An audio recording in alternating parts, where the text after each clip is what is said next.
Boat's been sitting for a while, but I'm slowly working on it. Got a rigging hole drilled through the transom here, and I've got the Teleflex for the motor ran through. So with this rigging hole, I need to put something in there.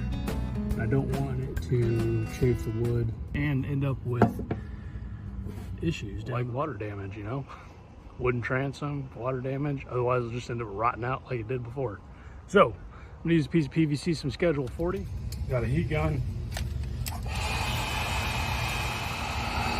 All right, I've got this nice and hot, pretty malleable. Take a long neck bottle and take the butt of it and press it down. I'm using a cold bottle, that way it cools off a little faster. So at the end, that's what it looks like. Nice, big fat lip. That way you can put a whole bunch of B5200 around this and shove it in that hole and it'll be impenetrable. And that's how it'll look once it's in there. Obviously you can clean it up a little bit and sand the head down. Still got to push it in there and glue it and put a B5200 around it. But not too shabby. The same thing on this side as well, except I'll do this a while it's set in here.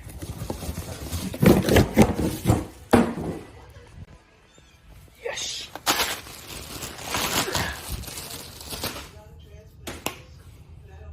B5200.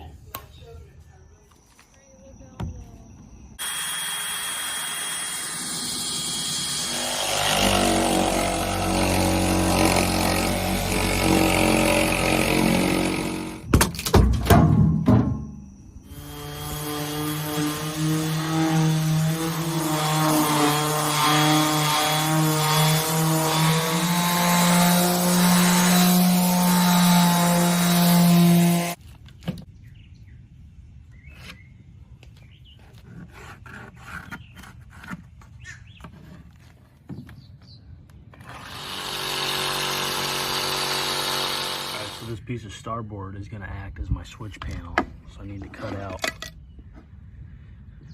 That'll be RPM, 6-gang switch, and then my gas gauge right next to it. I need to cut all that out.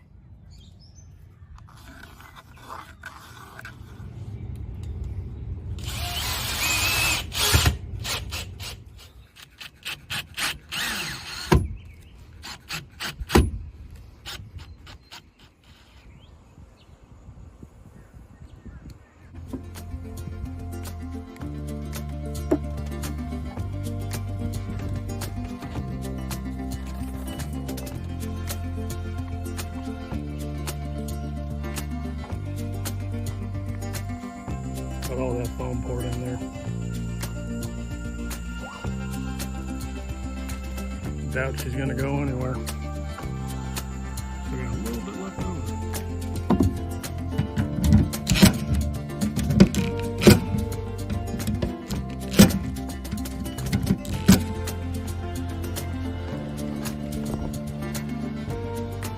Got my vent tube running there, running through the old gas line I couldn't pull out, and that's running out the side. Got my fill tube and my drawing a blank. You know, the line that runs to the outboard back here. New fuel sender unit in. Just gotta wire it in. I'm gonna go ahead and screw the cap down.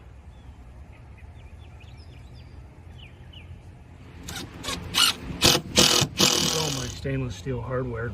I've got some screws here. I'm reusing what I can. You know, this stuff's expensive and it adds up.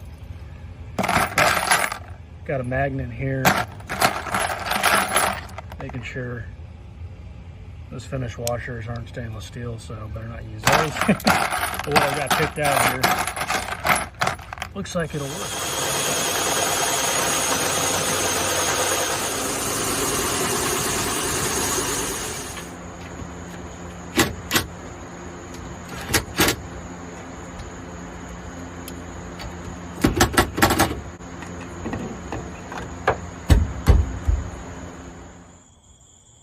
See? Nice and clean. It shits out all the rigging into the power head. Screws in there.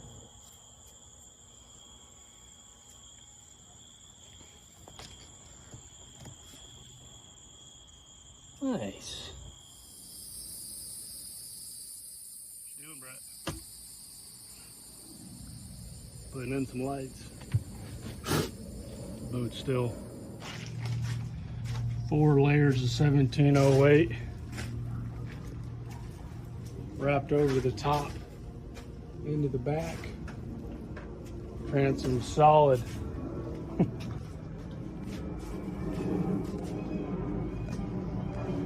Time for some gel coat now. And some fairing. Also got the coffin cap. Fiberglass, ready to go back in. Cover up that gas tank. And then the front of the hatch. I've got it up there. Got my supervisor out here helping me out, but so the shaft, I just touched it, so that's why it looks like it's tore up already, but there is the coupler needs to fit up in there, and right now it will not. This coupler, so right now it won't fit. Obviously it goes this way and it slides over the end of my shaft, but it won't go up in there. So I gotta make that hole a little bigger. I ain't gonna lie, that was way easier than I thought. There was just like a lip. Took that lip off with a 1/8 inch hole saw. And now it literally took maybe 10 seconds. Slides right through. Sweet success. Can't believe that worked. Putting the studs in right now. Brett's putting that last one in. It's feeling left out. Putting the 5-inch spacer in.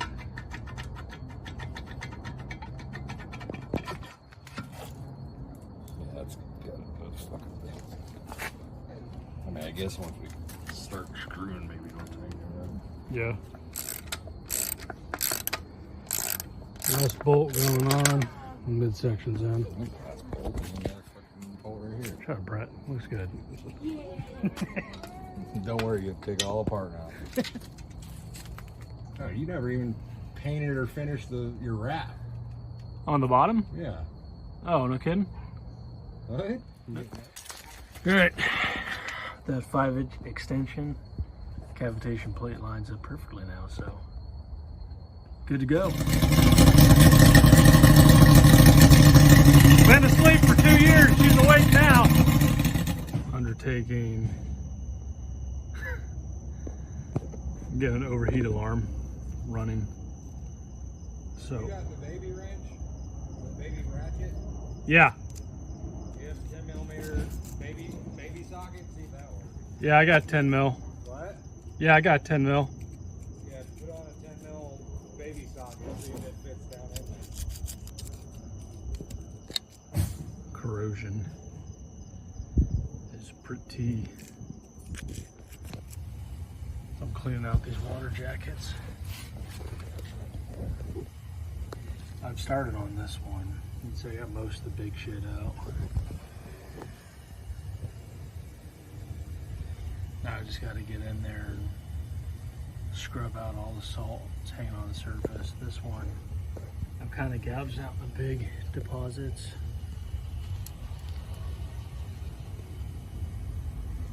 But this was totally packed full, like insane. No, like it's crazy. There's so much salt in there. The motor wasn't just burning up, but it was overheating. So I just pulled the back gasket off. You can see most of these channels have blockage. big old nasty blockage of salt. Then took the plug out of the boat, so it's totally full of water.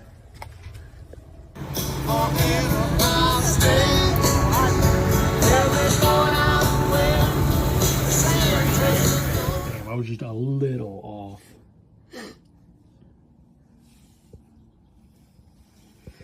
Caught the top of it right there. I guess it's not too bad, but just doing crew.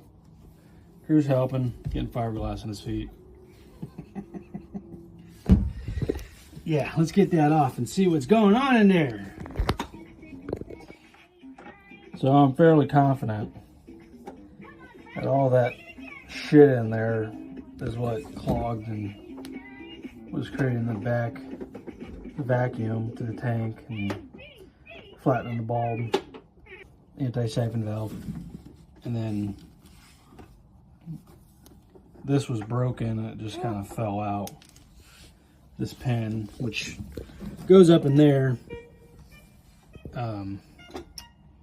Maybe it's because I broke the thing trying to get it out. So now I have to buy a whole new pickup tube, which, you know, whatever.